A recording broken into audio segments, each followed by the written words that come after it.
Ya, kembali lagi bersama saya Alfa Dixan, masih di pelatihan Marvin, pengenalan CSS dan JavaScript ya. Kali ini kita akan belajar tentang fungsi atau function di JavaScript.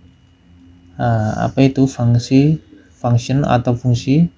Di fungsi atau function di JavaScript adalah sebuah blok kode yang digunakan untuk membungkus suatu proses dengan tujuan agar penulisan kode atau proses yang sama tidak ditulis secara berulang kali. Di tutorial kali ini kita akan coba membuat function di JavaScript.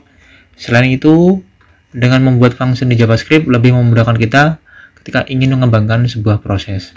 Apabila ada perubahan pada proses, maka kita tidak perlu mengubah satu persatu. Jadi function bisa memiliki parameter, bisa juga tidak memiliki parameter. Parameter ini digunakan untuk menentukan proses yang dijalankan sesuai dengan kebutuhan kode program kita. Berikut ini contoh cara membuat function di JavaScript ya. Jadi function itu cara memanggilnya, dan nama function, di situ ada nama function dan diisikan parameter dan kurung kelawar, dalamnya ada kode yang akan dieksekusi ya. Dan fungsi itu ada 3, yaitu deklarasi, itu salah satunya, terus kemudian ekspresi dan konstruktor ya. Deklarasi ini cara paling sering digunakan ya, terutama buat yang baru belajar JavaScript. Cara penulisan function seperti ini dikenal dengan nama function declaration atau deklarasi fungsi ya. Terdapat 4 komponen yang membangun fungsi yang baru kita definisikan di atas ya. Jadi kata kuncinya function. Yang pertama, kata kuncinya function yang beritahu bahwa JavaScript bahwa kita akan membuat fungsi ya dengan nama fungsi. Di dalam contoh di atas adalah tambah ya, contohnya tambah. Yang kedua, nama yang diberikan harus diingat ya, bahwa nama fungsi bersifat opsional. Jadi tidak boleh kembar, jadi bisa dipilih opsional, jadi tidak boleh salah. Nanti kalau salah prosesnya akan berbeda ya. Kemudian yang ketiga, daftar parameter fungsi yaitu A dan B ya. Contoh seperti di atas. Pada contoh di atas, daftar parameter ini selalu dikelilingi oleh tanda kurung ya. Kurung seperti ini. Parameter boleh kosong, tetapi tanda kurung wajib tetap dituliskan ya. Jadi walaupun kosong harus wajib dituliskan. Parameter fungsinya akan secara otomatis didefinisikan menjadi variabel ya. Jadi nanti ketika kita ngisikan parameter nanti otomatis jadi variabel ya. Yang keempat, sekumpulan perintah yang dalam kurung kurawal ya, Pak. Jadi di dalam kurung kurawal itu adalah perintah dari functionnya ya. Langsung saja di situ kan ada hasil terus di return ya. Oke, langsung saja kita buat. Kita coba buat ya di sini. Di sini sudah ada kerangka HTML-nya, kita tinggal buat script seperti ini. Kemudian kita tuliskan function seperti ini. Function, kemudian kita berikan nama tambah, terus kurung kurawal. Walaupun kita tidak memasukkan parameter, kurung kurawal itu wajib ya, harus ada. Kemudian kita tuliskan A dan B ini untuk parameternya. Kemudian di sini saya akan buat sebuah variabel nama hasil, kemudian saya akan coba tambahkan A dan B seperti ini. Terus kita lanjutkan return hasil seperti ini ya, kita proses seperti ini sudah. Kemudian saya coba untuk alert, saya tuliskan untuk nama fungsinya tambah, kemudian saya isikan untuk parameternya. Jadi otomatis menjadi variabel ya parameternya. Jadi di A menjadi 3 dan B menjadi 4. Jika dia ditambahkan akan menghasilkan angka jumlahan 7 ya. Jadi di sini akan saya refresh ya. Dia akan memproses ya. A dan B dijumlahkan akan menjadi 7, 3 dan 4 ya. Kemudian saya akan coba lagi menggunakan dokumen Word. Ini dalam kurung kita langsung tambahkan tambah seperti ini ya untuk nama fungsinya. Kemudian kita isikan value dari parameter seperti ini.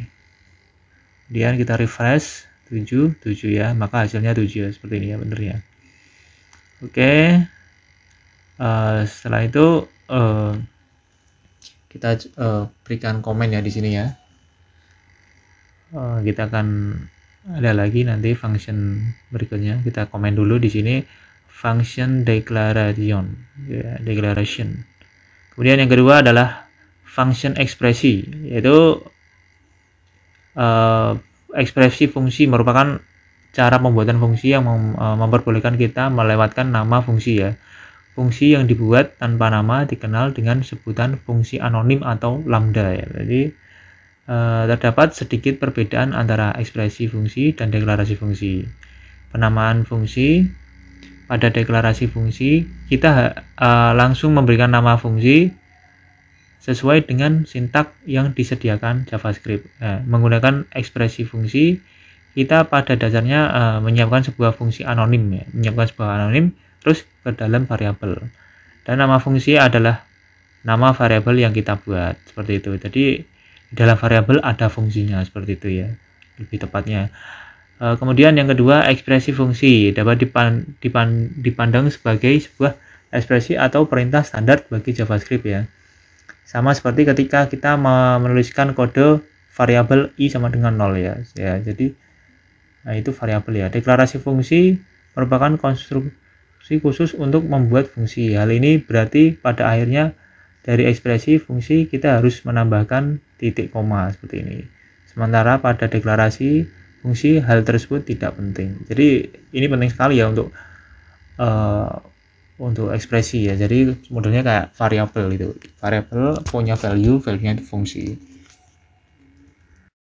Kemudian kita akan coba codingannya ya di sini ya. Tulis saja function terus ekspresi ya, kita komen di sini. Ekspresi aja lah. Terus di sini saya akan buat variabel ya, namanya tambah 2 seperti ini. Kemudian di dalamnya ada function. Functionnya ini anonim ya, tanpa nama ya, atau lambda ya. Seperti ini. Kemudian kita tuliskan saja parameternya A dan B seperti ini. Kemudian kurung awal ya. Seperti ini lah. Terus di dalam ini adalah prosesnya sama seperti pada waktu kita membuat function declaration. Cuma di sini tidak ada namanya, nama fungsinya tidak ada. Langsung saja fungsi anonim di dalam variabel. Kemudian tidak lupa dengan titik koma ya. Kemudian kita coba untuk fungsinya adalah tambah 2 ya. Kita tuliskan saja untuk perbedaannya. Function pertama seperti ini. Kemudian function kedua seperti ini. Oke, saya bedakan ya ini ya. Kemudian di sini coba kita refresh. Ya ini kan function pertama 7, function kedua 18. Ya kita PR seperti ini. Kita berikan elemen HTML dalamnya ya. Ya seperti ini ya. Function pertama 7, function kedua 18 ya. Di atas menggunakan declaration dan di bawah menggunakan ekspresi. Jadi begitu ya. Perbedaannya cuma sedikit saja, cara penggunaan saja, tapi secara fungsional sama ya. Kemudian yang ketiga, fungsi konstruktor ya, sebuah fungsi yang dipanggil dengan mengawali dengan perintah new ya pada JavaScript ya, dikenal dengan istilah konstruktor. Setiap kali sebuah fungsi dipanggil dengan prefix new, maka fungsi tersebut akan otomatis mengembalikan objek baru pada akhir fungsi, meskipun itu tidak memanggil perintah return. Perhatikan bagaimana pada fungsi person di atas kita sama sekali tidak memanggil perintah return ya, dan secara otomatis anggota disajikan dengan sebuah objek baru ketika kita memanggil person dengan perintah new ya, seperti contoh berikut ya. Kemudian langsung saja kita buat ya di sini ya. Kita komen dulu function konstruktor seperti ini. ya. Kemudian kita ketikkan ya seperti ini,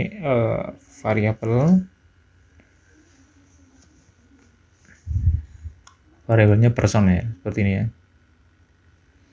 Terus kita buat function di sini sama seperti di atas ya. Kita tuliskan dua parameter saja, first Hamen dan last Hamen.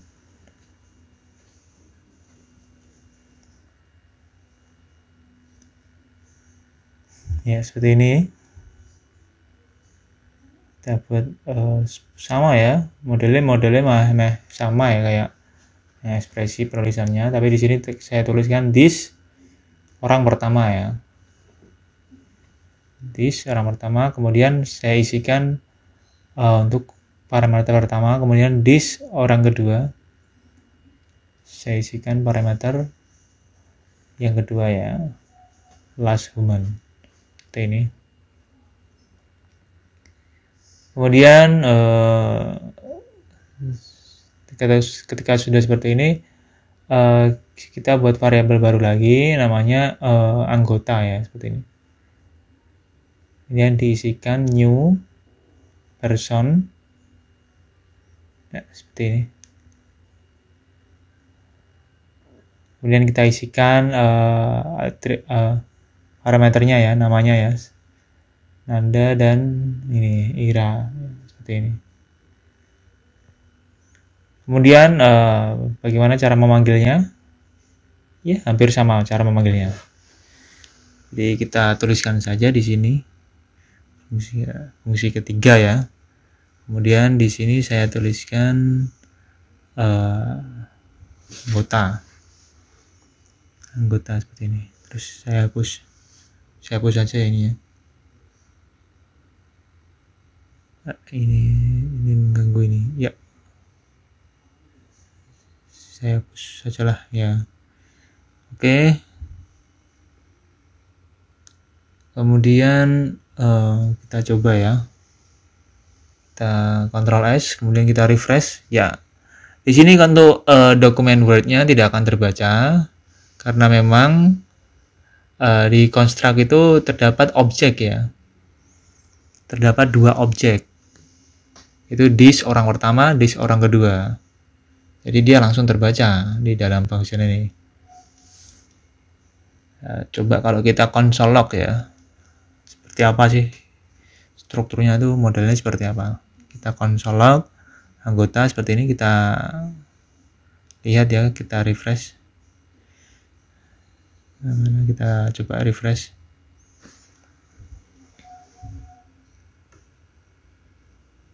Ya, hasilnya akan seperti ini ya. Person, orang pertama Nanda, orang kedua Hira. Jadi seperti itu. Jadi untuk pemanggilannya mudah sekali ya. Jadi ya, kita akan menampilkan dua objek ya, Nanda dan Ira ya. Dan kita akan memanggil salah satu ya. Contohnya seperti ini. Ini salah satu.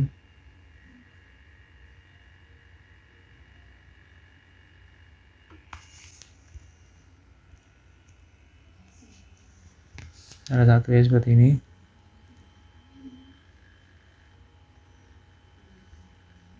Oh, di sini salah ya. Kalau di sini salah, nanti akan tertulis seperti ini ya. Kita coba simpan lagi.